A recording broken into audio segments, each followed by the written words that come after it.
सिंह जी महाराज में समझा रहे हैं कि जब हम एक पूर्ण महापुरुष की संगत में जाते हैं तो उनसे हमें प्रेम मिलता है। कभी हो सकता है हमारे सिर पे हाथ रख दें, कभी हो सकता है बाह को पुचकार दें, कभी हो सकता है कि चलते चलते स्माइल कर दें, कभी हो सकता है हमसे बातचीत कर लें। अलग अलग तरीके हैं जिनके जरिए वो अपना प्यार हमें जताते हैं, ताकि हम जान सके कि हमें कोई प्यार करने वाला है दुनिया में जो कि अनकंडीशनल लव है। उन्हें हमारी जरूरत नहीं, वो तो प्रभु से जुड़े हुए हैं, लेकिन वो चाहते हैं हम कि प्रभु के प्रेम का अनुभव करें, इसलिए वो हमारी और प्रेम को भेजते हैं। और जब वो हमारी रूह की गहराई तक पहुंचता है तो हमारे अंदर जरूर ख्याल आता है कि हम बेहतर हों। कई बारी इंसान को, आप में से बहुत ने अनुभव किया होगा कि आप प्रोग्राम में गए और घर गए तो आपको लगा ओहो आज तो मेरे को दर्शन नहीं। संभव हमारे सदगुरु की नजरें चाहे हम पे पड़ी, हमने नहीं समझा कि हम पे पड़ी है। फिर हम क्या करते हैं, कहते हमने जरूर भजन कम किया होगा, हमने जरूर ये गड़बड़ की होगी, तो next day we try to be better. क्यों? कि हम चाहते हैं कि उनकी नजरें हम पर पड़े और हम बेहतर हों।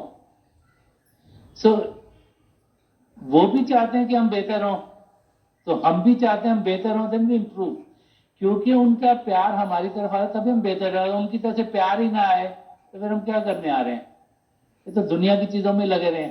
इसी करके जब भी हम किसी पूर्ण महापुरुष की संगत में जाते हैं वहां में प्रेम ही प्रेम ही प्रेम दिखता है, उसके सिवाय और कुछ है नहीं। क्योंकि उसी के जरिए वो हमें एक बेहतर इंसान बना रहे हैं, उसी प्रेम के जरिए हम अपनी मंजिल तक पहुंच पाएंगे। इसीलिए सब धर्म ग्रंथ कहते हैं कि जिन्होंने प्रेम किया उन्होंने ही पिता परमेश्वर को पाया।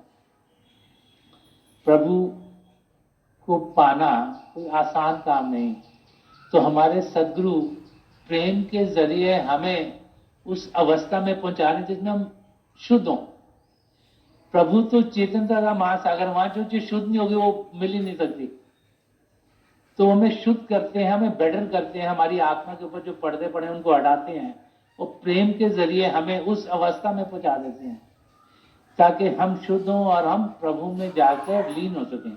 तो संत दर्शन सिंह जी महाराज हमें ये समझा रहे हैं कि पिता परमेश्वर से तो और कोई खूबसूरत है ही नहीं, वो सुंदर है। हमारे सदगुरु हमारी नजरों में सबसे सुंदर है। अब बाहरी रूप से हमारे सदगुरु कैसे भी लगे, लंबे हैं, चौड़े हैं, छोटे हैं, उनका फेस कैसा है, उससे कोई फर्क नहीं पड़ता। हिस्ट्री में आप देखो कि महापुरुष अलग अलग रूप में हैं। एक सच्चे शिष्य को अपने सदगुरु से प्यारा कोई भी दिखाई नहीं देता। अब जब हम कई बारी मौके मिलते थे संत दर्शन सिंह जी महाराज के साथ बैठने के, तो वो हजूर की खूबसूरती की बातचीत करते थे। तो उनका नाक कैसा था, वो पगड़ी कितनी अच्छी बांधते थे, उनको दूर से देखकर ही 2 मील दूर से देखकर ही दिल में कितनी उमंगें उठती थी कि उनके मुंह पर तिल था और वो तिल की खूबसूरती करते थे। और आजकल के टाइम में तो डॉक्टर कहते हैं ना ये ब्लैक मोल हो, इसको निकालो जी, हटाओ इसको, ये क्या कर रहा है फेस के ऊपर। लेकिन संत दर्शन सिंह जी महाराज तो अपने गुरु के मुंह के तिल को इतनी खूबसूरती से बयान करते थे कि जैसे तिल जैसी कोई चीज ही ना और कोई दुनिया में। क्यों? क्योंकि एक सच्चे शिष्य को अपने गुरु की हर एक चीज बहुत अच्छी लगती है। पिता परमेश्वर सुंदर है, हमारे सदगुरु सुंदर है और हमारी आत्मा सुंदर है। क्यों? तो सब चीजें चेतन है। बाहरी रूप से हम कैसे भी, हम सब बहुत सुंदर है, क्योंकि असली रूप तो हमारा आत्मिक है।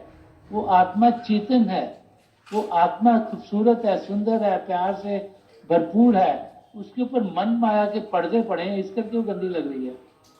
अब देखने में कोई खूबसूरत बच्चा होगा, अगर उसको मिट्टी में तुम डाल दोगे, मिट्टी का मुंह भरा होगा तो देखने में तो बदसूरत लगेगा, लेकिन अंदर से तो खूबसूरत है। जब धुल जाएगा तो खूबसूरती खुद ब खुद आ जाएगी। वही हालत हमारी आत्मा की है। और हमारे सदगुरु हमें उस खूबसूरती का अनुभव करवाना चाहते हैं। वो चाहते हैं कि हम जाने कि हम कितने खूबसूरत हैं।